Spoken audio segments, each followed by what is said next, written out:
నమస్కారం SVN news కి స్వాగతం। నా పేరు రాధా। ఈ రోజు వార్తల్లో ముఖ్యాంశాలు। విజయనగరం జిల్లాలో ఘోర ప్రమాదం, ముగ్గురు మృతి, 46 మందికి గాయాలు।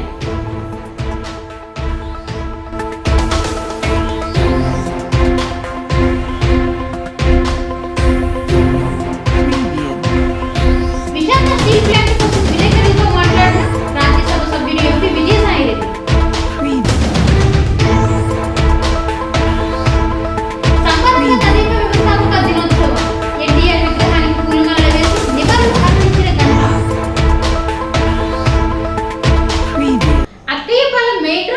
సంఘం ఆఫీస్ కూడల్లో ఎన్టీఆర్ విగ్రహానికి 26వ వార్డు ముక్కా శ్రావణి పూలమాలలు వేసి విజయ చిహ్నం చూపింది।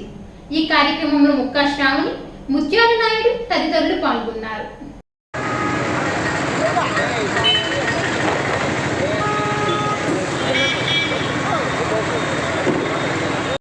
ఎన్టీ రామారావు తెలుగుదేశం పార్టీ స్థాపించిన రోజు ఈరోజు ఇప్పటికి దాదాపు 40 సంవత్సరాలు అవుతుంది।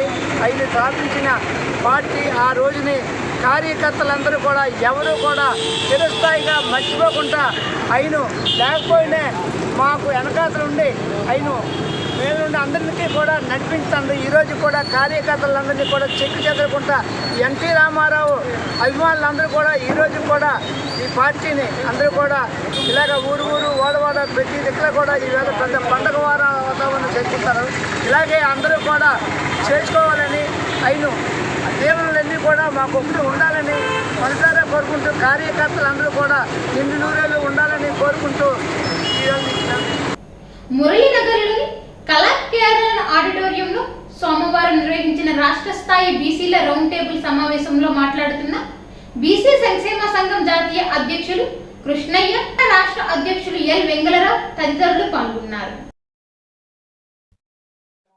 నాగేశ్వరరావు గారికి అలాగే విద్యార్థి విభాగం అధ్యక్షులు ఓ నరేష్ గారిని వేదిక రావాల్సిందిగా కోరుతున్నాం। అలాగే కృష్ణా జిల్లా బీసీ సంక్షేమ సంఘం అధ్యక్షులు గారిని పార్లమెంటులో బీసీ బిల్లు పెట్టి చట్టసభల్లో బీసీలకు 50% రిజర్వేషన్లు పెట్టాలని చెప్పి డిమాండ్ చేస్తూ నేడు ఉత్తరాంధ్ర బీసీ సంక్షేమ సంఘం ఆధ్వర్యం లోపల ఇక్కడ రౌండ్ టేబుల్ సమావేశం ఏర్పాటు చేయడం జరిగింది। దీనికి ప్రాంతంలో ఉన్న అన్ని కుల సంఘాల పెద్దలు, వివిధ పార్టీలు ఉన్నటువంటి కుల పెద్దలు, నాయకులు, సుదీర్ఘ రాజకీయ అనుభవం ఉన్నటువంటి నాయకులందరూ కూడా ఇక్కడ హాజరయ్యారు। ఈరోజు కేంద్ర ప్రభుత్వాన్ని సవాల్ చేస్తున్నాం। ఈ దేశంలో బీసీలను బిచ్చగాళ్ళని చేశారు, రాజ్యాధికారంలో వాటా ఇవ్వకుండా కులాలకు అన్యాయం చేశారు। పైగా ఈరోజు కేంద్ర ప్రభుత్వము అడుగడుగున బీసీ ఎస్సీ ఎస్టీలకు వ్యతిరేక చర్యలకు పాల్పడుతున్నారు। ప్రైవేటైజేషన్ పేరు మీద రిజర్వేషన్లు లేకుండా గండి కొట్టేటటువంటి కుట్రలు చేస్తున్నారు। అందులో భాగంగానే రైల్వేను ప్రైవేటైజేషన్ చేస్తాం, బిఎస్ఎన్ఎల్ను చేస్తాం, టెలిఫోన్ డిపార్ట్మెంట్ చేస్తాం, విశాఖ స్టీల్ను చేస్తాం। వీళ్ళ జాగిరా ఆస్తులన్నీ అమ్ముకొని తిన్నికే అధికారం ఉంది అని చెప్పి తమ చేతుల్లో ఏమైనా చేస్తామనేటటువంటి ఈ అగ్రకుల దురహంకారిత పూరితమైనటువంటి ఆలోచనలను మార్చుకోవాలని చెప్పి ప్రభుత్వాన్ని హెచ్చరిస్తున్నాం। విశాఖ మహానగరంలో మరి 4 ప్రధాన డిమాండ్లతో ఈ యొక్క రౌండ్ టేబుల్ సమావేశం ఏర్పాటు చేయడం జరిగింది। 45 సంవత్సరాల కాంగ్రెస్ పాలనలో కానివ్వండి, 25 సంవత్సరాల తెలుగుదేశం పాలనలో కానివ్వండి, బీసీలకు ఎటువంటి న్యాయం జరగలేదు। అందులో భాగంగా మరి రాష్ట్ర వ్యాప్తంగా జిల్లా కూడా రౌండ్ టేబుల్ సమావేశాలు పెట్టి అటు కేంద్ర ప్రభుత్వం మరి చేస్తున్నటువంటి బీసీలకి చేస్తున్నటువంటి నష్టం గురించి మా జాతీయ అధ్యక్షులను అనేక జిల్లాలకు కూడా పిలిచి ఈ యొక్క నష్టం గురించి అన్ని జిల్లాల్లో కూడా తెలియజేస్తున్నాం।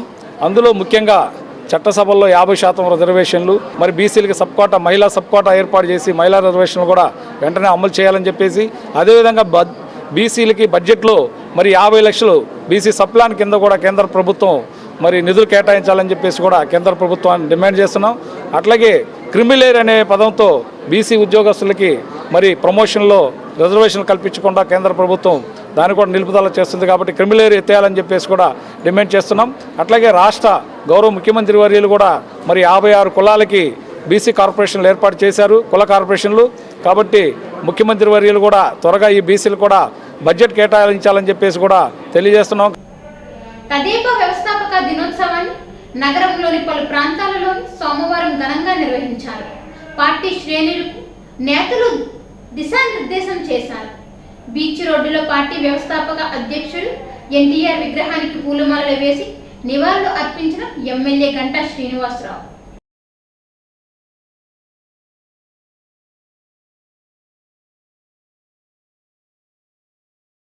తెలుగుదేశం పార్టీ 40వ ఆవిర్భావ దినం సందర్భంగా స్వర్గీయ అన్న ఎన్టీఆర్ గారికి నివాళులర్పించుకుంటూ 40 ఏళ్ల క్రితం ఒక వినూత్నమైన ఆలోచనలతోటి సమాజమే ఒక దేవాలయం, ప్రతి పేదవాడు కూడా దేవుడు, అటువంటి పేదవాడికి తినడానికి తిండి, ఉండటానికి ఇళ్ళు, కట్టుకోవడానికి బట్ట కల్పించాలనే ఉద్దేశంతో ఆ రోజు అన్న ఎన్టీఆర్ గారు రాజకీయ పార్టీ స్థాపించడం, పార్టీ స్థాపించిన 9 నెలల్లోనే 100 ఏళ్లకు పైగా చరిత్రలో కాంగ్రెస్ పార్టీని కోకటి వేళతో సహా పెకలించి విజయం సాధించడం కూడా జరిగింది. ఒక భారతదేశమే కాకుండా ప్రపంచం మొత్తం కూడా చాటిన వ్యక్తి అన్న ఎన్టీఆర్ గారు. మరి అటువంటి అన్న ఎన్టీఆర్ గారు స్థాపించిన పార్టీ 40 సంవత్సరాలు అనేక ఆటుపోట్లు తింది, అనేక సార్లు అధికారంలోకి వచ్చింది, కొన్నిసార్లు అధికారం కోల్పోవడం జరిగింది. అయినప్పటికీ కూడా ఈరోజు పార్టీకి బలం, పార్టీకి అండ ఈరోజు కార్యకర్తల యొక్క సపోర్టు. స్థానికంగా కొన్ని అపజయాలు ఎదురైపోయినా కూడా ఈరోజు ఒక బలమైన కార్యకర్తల అండతో ఉన్న పార్టీ తెలుగుదేశం పార్టీ.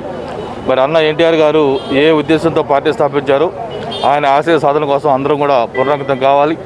మళ్ళీ తెలుగుదేశం పార్టీకి ఆ పూర్వ వైభవం వచ్చే విధంగా అందరం కూడా కృషి చేయాలని చెప్పి కూడా ఈ సందర్భంగా కోరుకుంటూ 40 సంవత్సరాల చరిత్ర. అంతేకాకుండా ఈరోజు ఏ గ్రామంలోకి వెళ్ళినా, గ్రామ శివార్లోకి వెళ్ళినా పసుపు జెండా పట్టుకోవడానికి సిద్ధంగా ఉన్న కార్యకర్తల అండ ఈరోజు తెలుగుదేశం పార్టీగా ఉంది. ఆ కార్యకర్తల బలంతో మళ్ళీ ఆ పూర్వం వస్తుందని చెప్పిన కూడా ఈ సందర్భంగా భావిస్తా ఉన్నాం. 40 సంవత్సరాలకు అడుగు పెడుతున్నాం. మరి ఈ సందర్భంగా తెలుగుదేశం పార్టీ నాయకులకు, కార్యకర్తలందరికీ కూడా శుభాకాంక్షలు తెలియజేస్తూ, మరి ఏదైతే అన్నగారి ఆశయాలు ఉన్నాయో అన్నగారి ఆశయాల్ని మేము ప్రజల్లోకి తీసుకెళ్తాం.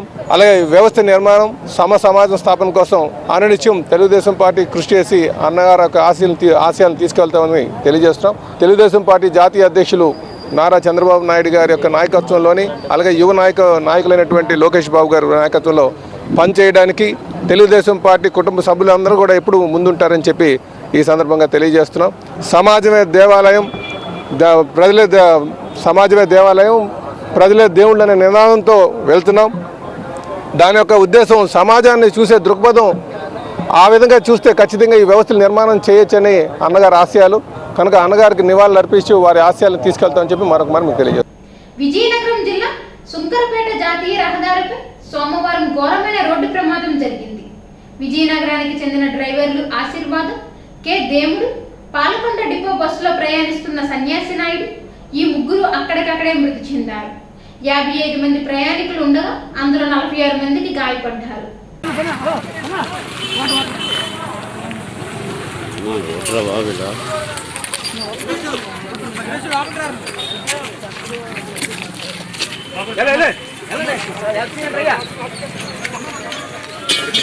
ఈ బస్సులో నా వాళ్ళు లేరు కాబట్టి సరిపోయిందా?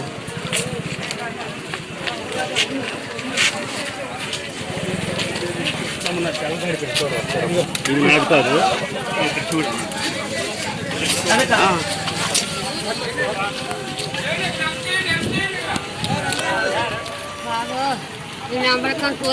ఉండము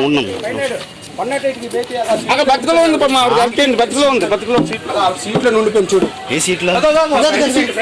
ఊడి అమ్మ చనిపోయాడా? అలా డ్రైవర్ కూడా చనిపోయాడు. భయం వేస్తుంది తీయడం కూడా.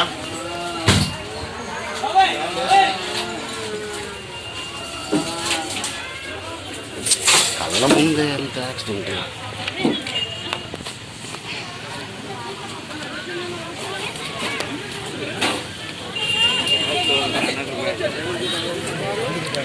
అన్నా డ్రైవర్ చనిపోయాడుగా, ఆవిడ కొట్టుకుంటాం తీస్తే బాగుంటుంది. అందులో ఇద్దరు చనిపోయారు ఆల్రెడీగా. చనిపోయారు ఈ బస్సులో.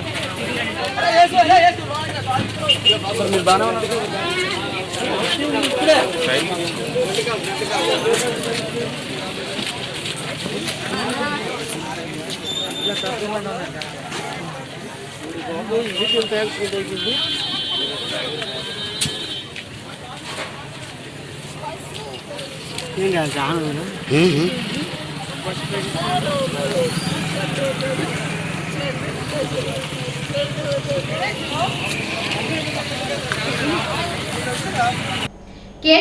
పనిచేస్తున్న ఉద్యోగులు సమస్యలను పరిష్కరించాలి అని ఆసుపత్రి వైఎస్ఆర్ టీయూసీ ప్రతినిధులు కోరారు. సోమవారం ఎమ్మెల్యే వాసుపల్లి ఆయన కార్యాలయంలో యూనియన్ సభ్యులు కలిశారు. పదోన్నత సకాలంలో వచ్చేలా కృషి చేయాలి అన్నారు.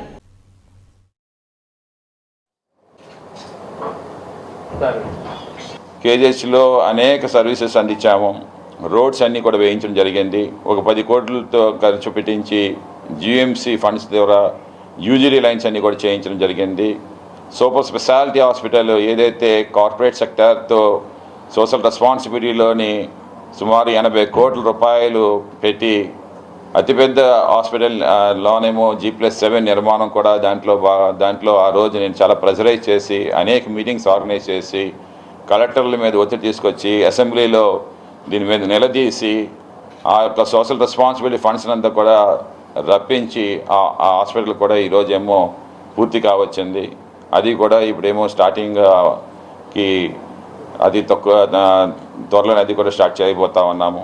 ఇలాంటివి ఏ సర్వీస్ వచ్చినా కానీ ముందుంటామని చెప్పి తెలియజేస్తూ ట్రేడ్ యూనియన్కి ముఖ్యంగా వైఎస్ఆర్సీపీ ట్రేడ్ యూనియన్కి అండదండగా ఉంటానని చెప్పి మాటిస్తా ఉన్నాను. అలాగే మన కేజీహెచ్లోని ఇటు పేషెంట్లే కానీ ఇటు కార్యకర్తలు కానీ ముఖ్యంగా మహిళలకి గణేష్ కుమార్ గారు వచ్చిన తర్వాత ముఖ్యంగా మహిళలకి ప్రాధాన్యత ఇవ్వడం జరిగింది. ప్రతి కార్యకర్తకు అప్పుడు చాలా డిసప్పాయింట్లు ఉండేవారు. కానీ వాసుపల్లి గణేష్ కుమార్ వచ్చిందని ప్రతి కార్యకర్త న్యాయం జరిగితే ప్రతి ఒక్కరు ధైర్యంగా ఉన్నారు. ఈరోజు మన కేజీహెచ్లో కూడాను ఎటువంటి ఎవరు పేషెంట్ ఎవరు జాయిన్ అయినా కార్యకర్త ఎవరు జాయిన్ అయినా వచ్చి తన వంతు సహాయం చేసి వాళ్ళు పూర్తి అయ్యేట బాధ్యత కూడా వహించే వ్యక్తి మన వాసుపల్లి గణేష్ కుమార్ గారు. వారికి మా కేజీహెచ్తో ఒకేసారి విన్నవించుకుంటున్నాం. నక్షత్ర వాళ్ళు ఉన్నారు, స్కాట్లాండ్ వాళ్ళు ఉన్నారు. మీ పూర్తిగా మీ సహకారం ఇప్పుడు మాకు ఉండాలి. తెలుగుదేశం పార్టీ 39వ వ్యవస్థాపక దినోత్సవ వేడుకలు 42వ వార్డు రైల్వే కూడల వద్ద ఘనంగా నిర్వహించారు. వార్డు టీడీపీ అధ్యక్షులు అకిరెడ్డి జగదీష్ ఆధ్వర్యంలో జరిగిన ఈ కార్యక్రమంలో TDP north in charge Vijayababu NTR విగ్రహానికి పూలమాలలు వేసి నివాళులు అర్పించారు.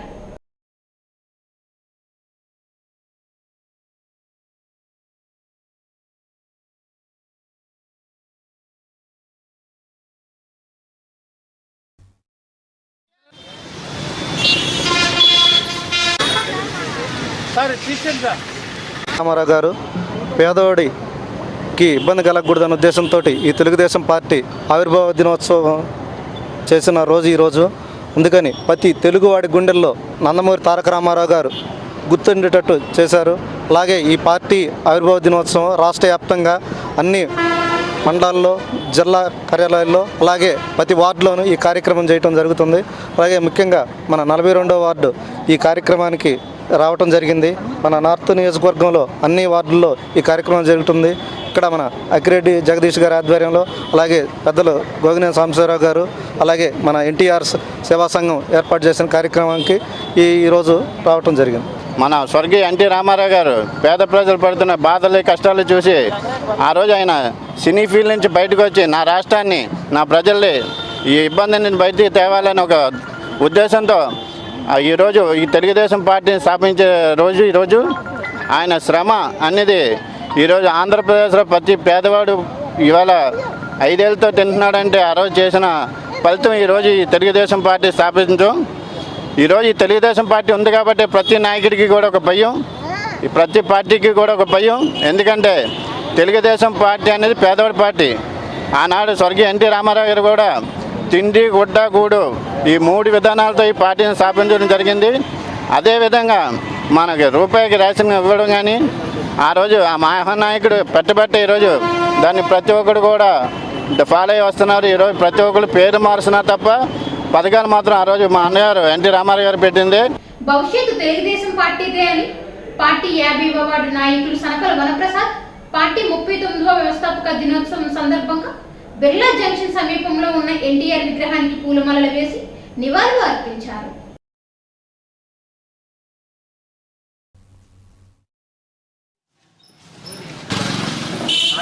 ప్రతి ఒక్కరూ దయచేసి అరగంట ఉన్నప్పటి నుంచి మనకి పెద్ద దిక్కైన మన మధ్య లేకపోవడం నిజంగా చాలా దురదృష్టకరం. పాటించిన తర్వాత మన కార్యక్రమం మొదలెడదాం. పెద్దది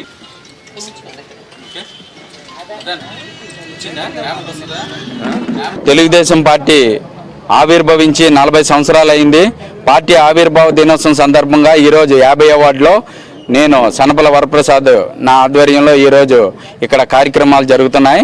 ముఖ్యంగా ఎన్టీ రామారావు గారు, కీర్తిశేషులు నందమూరి తారక రామారావు గారు పార్టీని ఏదైతే అనుకొని మనకి ఇక్కడ పార్టీని ఆంధ్రదేశంలో పెట్టారో కూడు గుడ్డ బట్ట లేకుండా చాలామంది ఇబ్బందుల్లో ఉన్నారని తెలిసి 9 నెలల్లోనే పార్టీ గెలిచిన ఏకైక ముఖ్యమంత్రి ఎవరంటే నందమూరి తారక రామారావు గారు. ఆయన పెట్టిన పార్టీ కరెక్ట్గా మంచి గడియల్లో పెట్టారు. ఈరోజు నిజంగా ఆ పార్టీలో సైనికుల కార్యకర్తలందరూ ఏ ఎలక్షన్ జరిగినా మినిమం 40% ఆఫ్ ఓటింగ్ తెలుగుదేశం సైనికులు ప్రతి ఎలక్షన్లోనే ఉంటుంది. గెలుపు ఓటములు సహజం. ప్రజలందరూ కూడా చంద్రబాబు నాయుడు గారు మళ్ళా ముఖ్యమంత్రి కావాలని కోరుకుంటున్నారు. ముఖ్యంగా ఇక్కడ 50వ వార్డు పరిస్థితికి వచ్చేసరికి తెలుగుదేశం పార్టీ కంచుకోట. అలాంటిది ప్రతి ఒక్క కార్యకర్త కూడా నన్ను అభిమానించి చాలా వరకు 4300 ఓట్లు వేశారంటే నిజంగా ప్రతి ఒక్కరికి కూడా మాధవదార గారమ్మ, మురళీనగర్ 50వ వార్డు ప్రజలు ప్రతి ఒక్కరికి ధన్యవాదాలు తెలియజేస్తున్నాను. కేవలం 200 ఓట్లతో నా ఓటమికి కారణం ఏమిటంటే ముఖ్యంగా వాలంటరీ వ్యవస్థ. అందరూ మంచి వాళ్ళే, వాలంటరీలో అందరూ ఉన్నారు. కానీ అందులో కొంతమంది వాలంటరీలు ఈ పథకాలు తీసేస్తామని చెప్పడం, 2 ధన ప్రవాహం, మందు ఇష్టానుసారంగా పబ్లిక్గా విచ్చలవిడిగా చేయడం మేము దానికి తట్టుకోలేకపోయాం. అంతే తప్ప ప్రజల అభిమానం ఎప్పుడు సనపల వరప్రసాద్కి ఉన్నది అన్నదానికి కారణం ఈ 4300 మంది. 9000 ఓట్లు పోలైతే 4300 మంది వేశారంటే నిజంగా ప్రతి ఒక్కరికి కూడా నేను ధన్యుణ్ణి. రాజ్యసభ సభ్యులు ఎంపీ విజయసాయిరెడ్డి విలేకరుల సమావేశంలో మాట్లాడుతూ విశాఖ స్టీల్ ప్లాంట్ కు 19,700 ఎకరాల భూమి, మార్కెట్ విలువ ప్లాంట్ సహా సుమారు 1,00,000 కోట్లకు పైగా ఉంటుందని అందరికీ తెలిసిన విషయమేనని అన్నారు. ఈ యొక్క సంస్థ సామర్థ్యం ఈ రోజు 7.3 మిలియన్ టన్నులుగా నమోదవుతుందని అన్నారు. నడిచి దేశానికి ట్యాక్సుల రూపేణా కానీ ఇతరత్ర కానీ లాభాలను ఆర్జించి ప్రయోజనం చేకూర్చింది.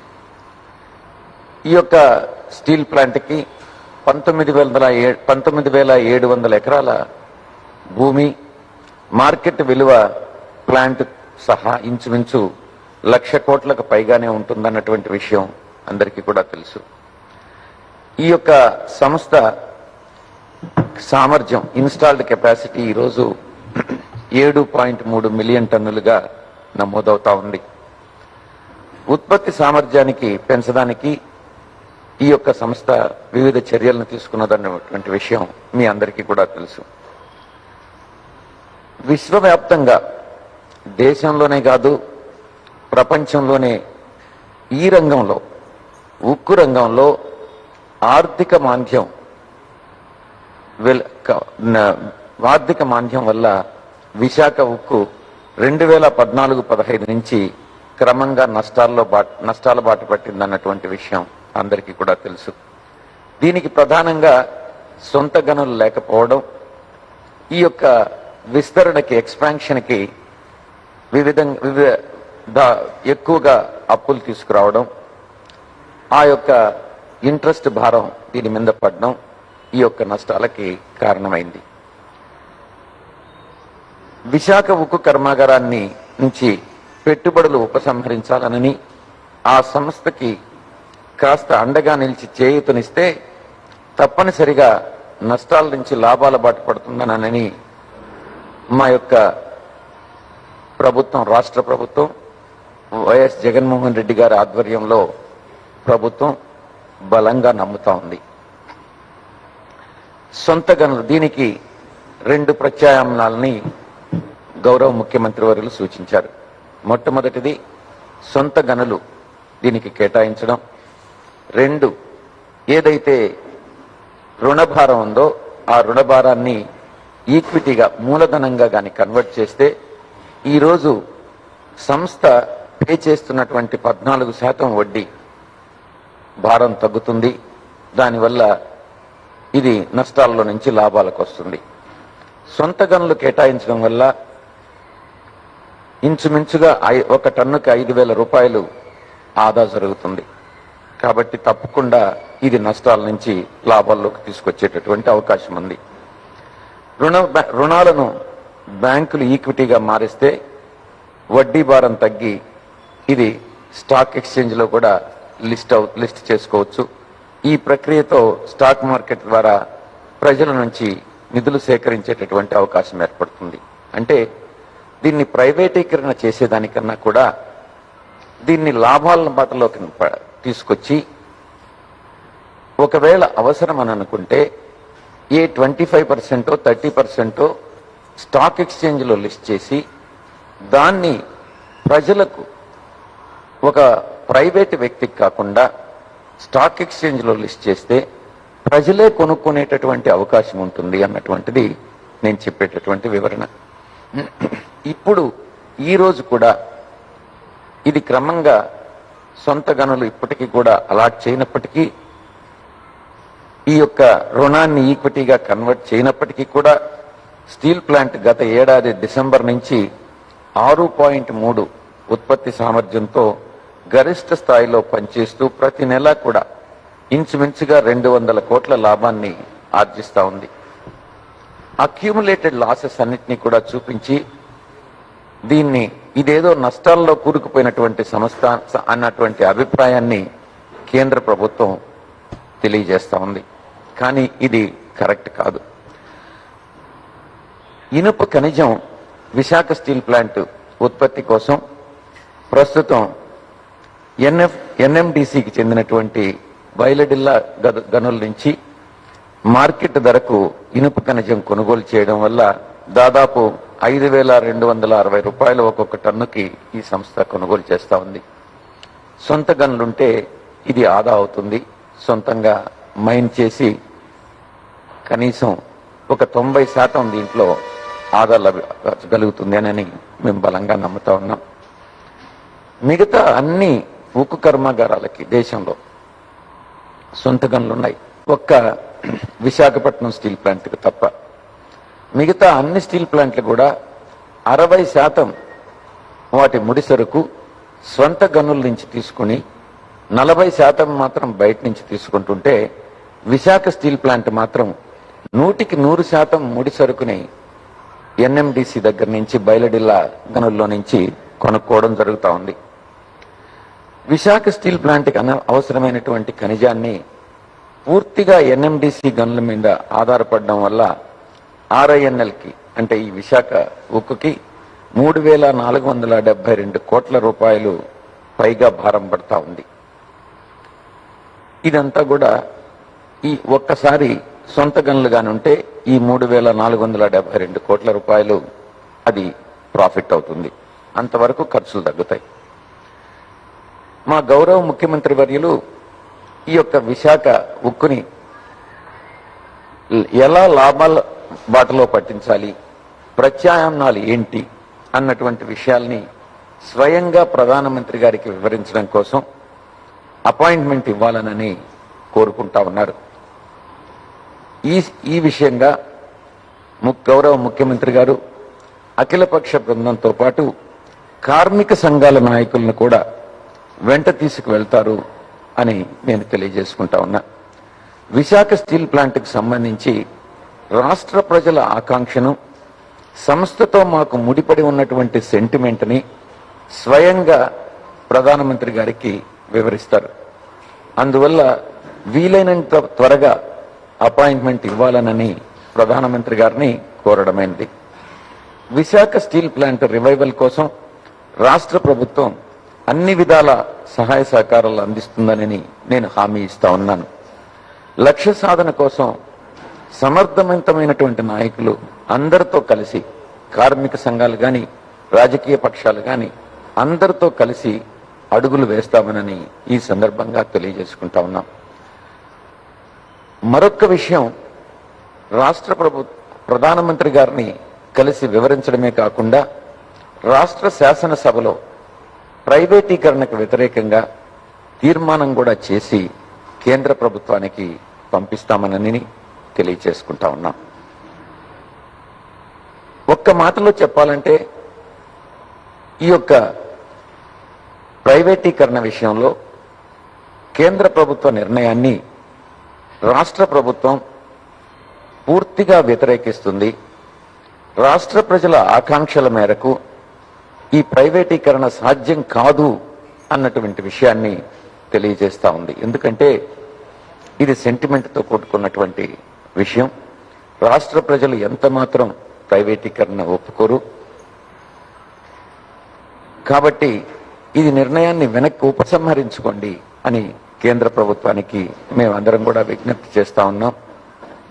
ఈ యొక్క ప్రైవేటీకరణకు వ్యతిరేకంగా అవసరమైతే ఎంత దూరమైనా పోరాడడానికి మేమందరం కూడా సిద్ధంగా ఉన్నామని మీ అందరికీ కూడా తెలియజేసుకుంటా ఉన్నాను. దయచేసి ఈ రాష్ట్ర ప్రజలకు సంబంధించిన విషయం ఈ స్టీల్ ప్లాంట్ ప్రైవేటీకరణ దీన్ని వైఎస్ఆర్సీపీ పార్టీ కానీ రాష్ట్ర ముఖ్యమంత్రి గౌరవనీయులు శ్రీ వైఎస్ జగన్మోహన్ రెడ్డి గారు కానీ ఈ ప్రైవేటీకరణ దాన్ని పూర్తిగా వ్యతిరేకిస్తున్నాం. దాంట్లో ఎలాంటి సందేహం లేదు. గతంలోనే గౌరవ ప్రధానమంత్రి గారికి దేశ ప్రధానమంత్రి నరేంద్ర మోడీ గారు లెటర్ రాయడం జరిగింది. మళ్ళీ ఈ రోజున చాలా మంది ప్రతిపక్ష నాయకులు ఏదో మాకు ఏదో తెలిసి జరుగుతుంది అన్నట్టు కొన్ని పత్రికల్లో చూసాం. అది చాలా పూర్తిగా వాస్తవం. ఇక్కడ మేము ఒకటే చెప్పదలుచుకున్నాం, స్టీల్ ప్లాంట్ ప్రైవేటీకరణ అనేది ఏమాత్రం కూడా ఆమోదయోగ్యం కాదు. దాన్ని ఎట్టి పరిస్థితుల్లో కూడా అడ్డుకుంటాం. గతంలోనే విజయసాయి రెడ్డి గారి నేతృత్వంలో ఎంపీలందరూ కూడా సంబంధిత శాఖ మంత్రులను కలవడం జరిగింది, డెప్యుటేషన్ జరిగింది, ముఖ్యమంత్రి లెటర్ రాయడం జరిగింది. మళ్ళీ ఈరోజు కూడా లెటర్ రాశారు.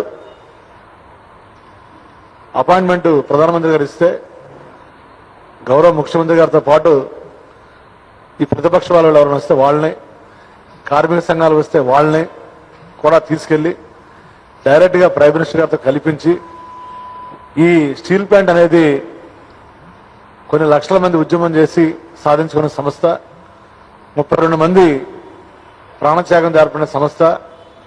అలాగే ఇది ఆంధ్ర ప్రజల యొక్క సెంటిమెంట్, విశాఖ ఉక్కు ఆంధ్ర హక్కు అనేది. రెండోది ఈ విశాఖ పేరులో కూడా మరి స్టీల్ సిటీ అనేది దీన్ని అలాగే మనం పిలుచుకుంటాం. కాబట్టి విభజన చట్టంలో ఏవైతే హామీలు ఉన్నాయో ఆ హామీలు పక్కన నెరవేర్చలేదు. పూర్తిగా నెరవేర్చకుండా దేశంలో పాలసీ తీసుకున్నాం. ఆ పాలసీ ప్రకారం చేసేస్తాం, దీన్ని అమ్మేస్తాం, రాష్ట్ర ప్రభుత్వానికి ఏం సంబంధం లేదు అని చెప్పారు. ఓకే, రాష్ట్ర ప్రభుత్వానికి సంబంధం లేదు, కానీ ఈ రాష్ట్ర ప్రభుత్వం మంచినీళ్ళు ఇవ్వకుండా, కరెంట్ ఇవ్వకుండా, ఇన్ఫ్రాస్ట్రక్చర్ ఇవ్వకుండా, ఏ కేంద్ర అలాగే భూమి ఇవ్వకుండా మరి ఏ కేంద్ర ప్రభుత్వం అయినా ఏ సంస్థని పెట్టగలదా?